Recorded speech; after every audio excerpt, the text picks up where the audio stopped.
Hey y'all, welcome and welcome back to the channel.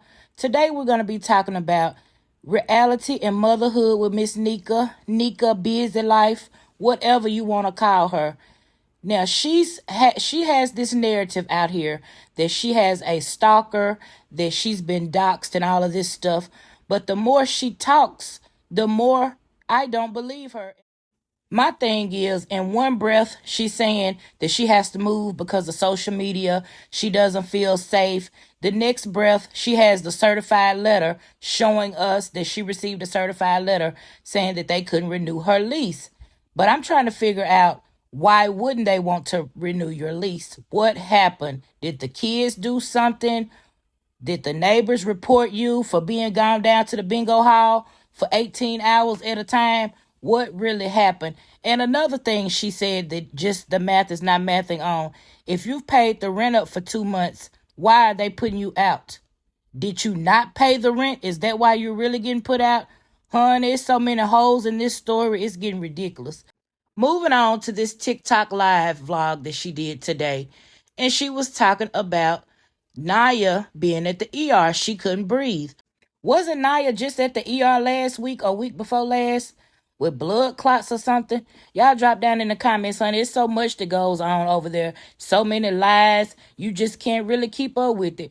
But yeah, honey, she was on there telling all of Naya business. And I'm thinking, why would you think that it would be okay for you to let the world know that Naya, how do you know that she wants everybody to know at one point she was suicidal?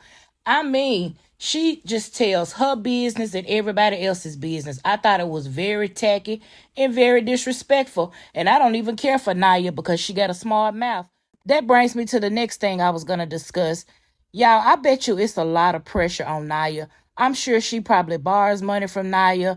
She makes her, help in ways that she shouldn't have to help because those are not her children. Oh, yeah, I meant to thank you guys for dropping down in the comments on my last video and letting me know about the Section 8 situation in the past. I was not following Nika then, so I had no idea. But yeah, I thought that was absolutely ridiculous. You allowed this man to cause you to lose your housing assistance, and now he's moved on, and here you are yet again having to move out of another trap house with no help from him. Haywood hasn't been spoke on. She said, I'm not worried about him. I'm just trying to get my kids to safety.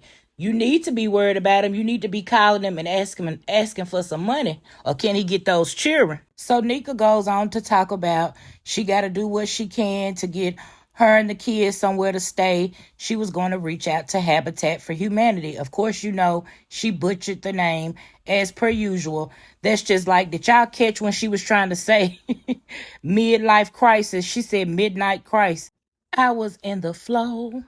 Nika went on to talk about the past essays and abuse that she allegedly experienced coming up, and how her mother was not there to give her a bath and comb her hair, yada, yada, yada. She was really pulling on everyone's heartstrings.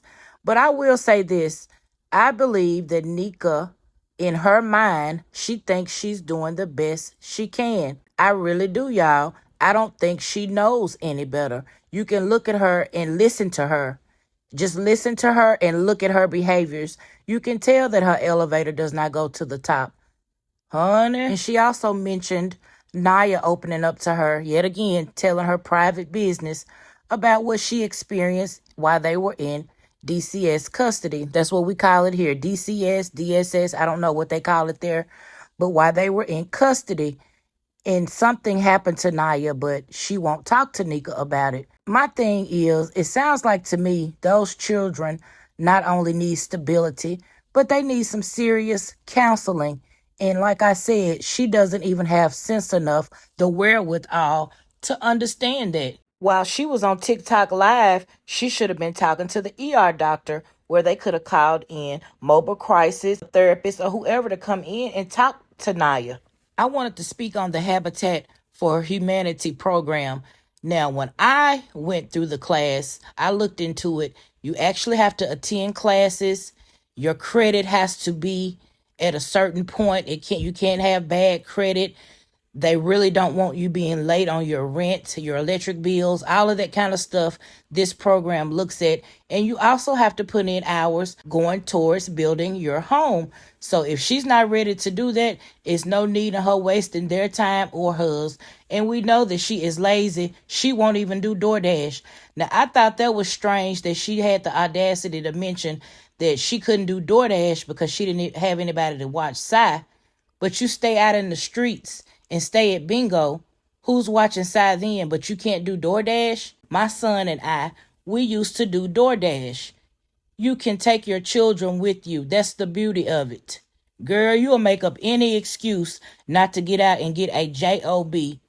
And DoorDash, honey, I know here in my city, DoorDash is popping. I know a guy, he said he makes a minimum of $250 every evening from 5 to 11 p.m. She puts on this front on TikTok and YouTube as if she's trying, she wants to do better. But you're very much giving me, I'm comfortable living in poverty. I'm comfortable shopping at Dollar Tree for Ajax, Fruit Loops, and Cheese Puffs every other day.